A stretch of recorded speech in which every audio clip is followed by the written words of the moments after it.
Blessed are the eyes that see what you see.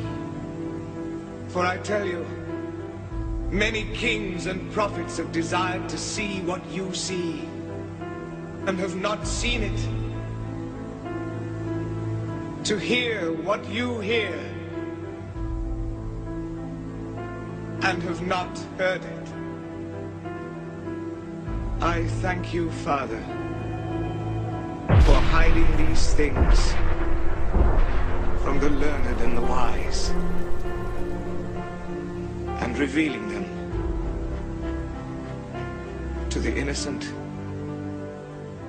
and the simple.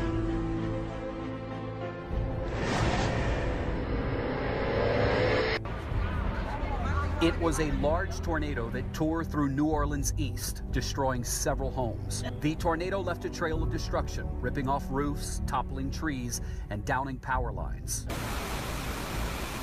A warehouse security camera captured the moment the tornado ripped off the building's roof and flipped over an 18-wheeler. It went about 2 miles and it covered about a half-a-mile swath of land. New Orleans Mayor Mitch Landrieu. You've now been able to see the damage. It's devastating.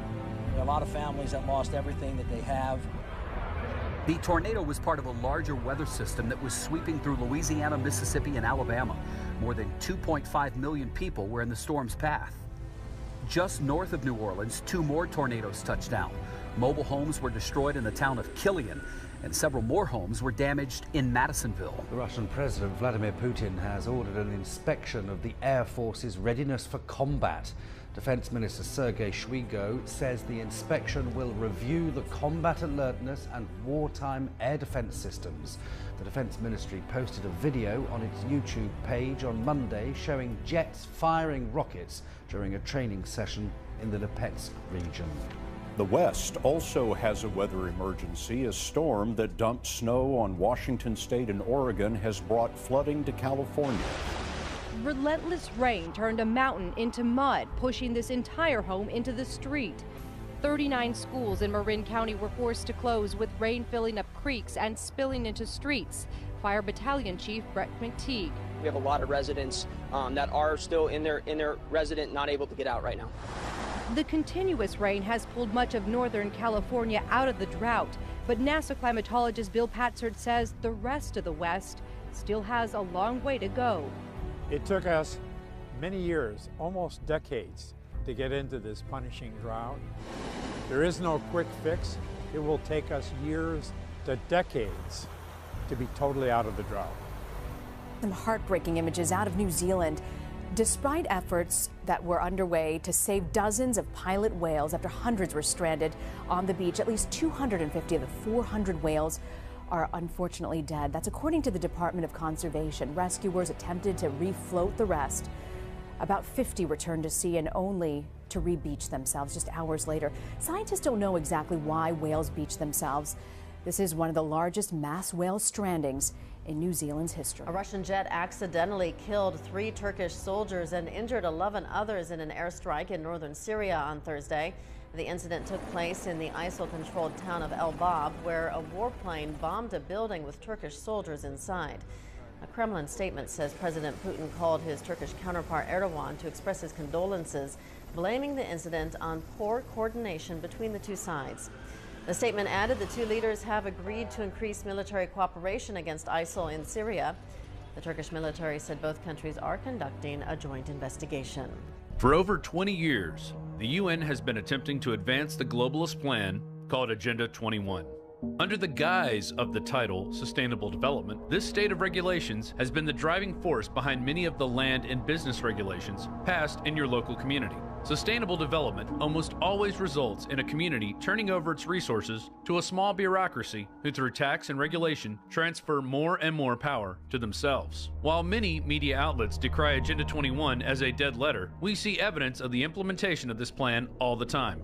In Austin, Texas, for example, a series of land development rules called Code Next has been pushed for years. NGOs with an interest in Agenda 21 have been producing videos which could prepare or tone the public for unnatural living scenarios. One video in particular, Plandopolis, shows a future world where everything is tracked, traced, and you are only allowed meat on certain days. What's on the menu this month?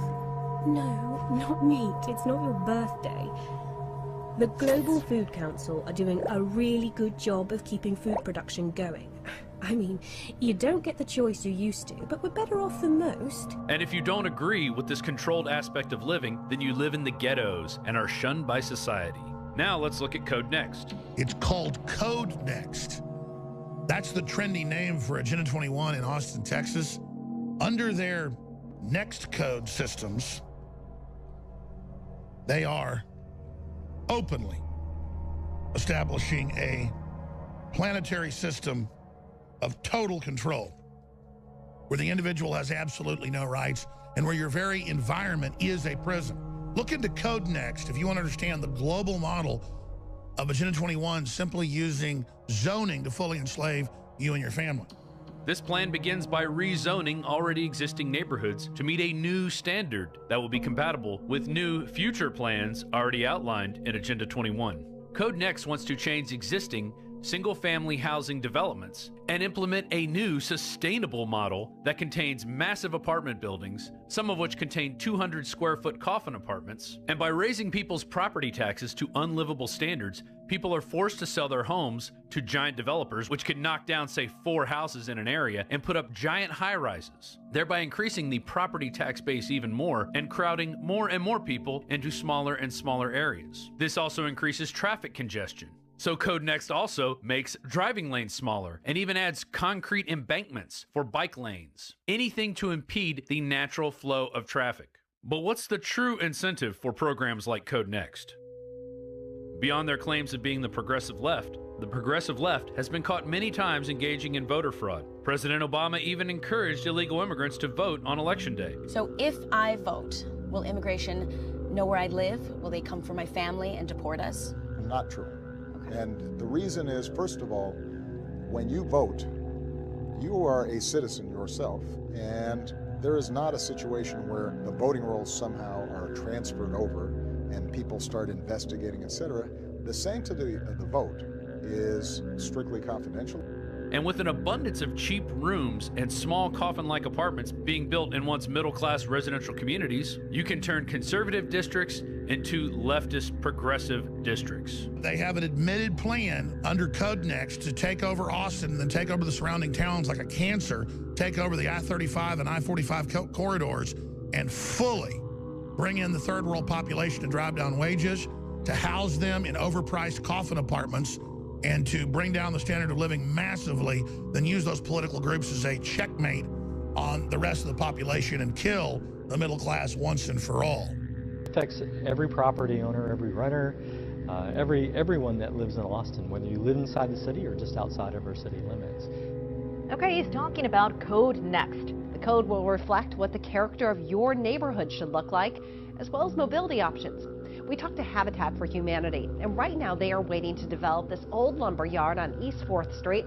It's just a block or so away from the Metro Rail station. They believe the rewriting of the code will allow them to build more affordable units instead of just single-family homes. The bureaucrats win by creating a vertical property tax base. Instead of one house paying one set of property taxes, you now have 400 little apartments all paying tax on the same piece of property. Breaking apart residential communities and adding small rent-controlled efficiency apartments, popularly known as the projects, can have serious effects on a community as well. Will a neighborhood of primarily single-family dwellings be subject to increased crime rates that we see in sanctuary cities across the nation? This is obviously a disaster waiting to happen. Through Agenda 21 and its manifestations like Code Next, we can see the dark cloud of sustainable development consuming us all.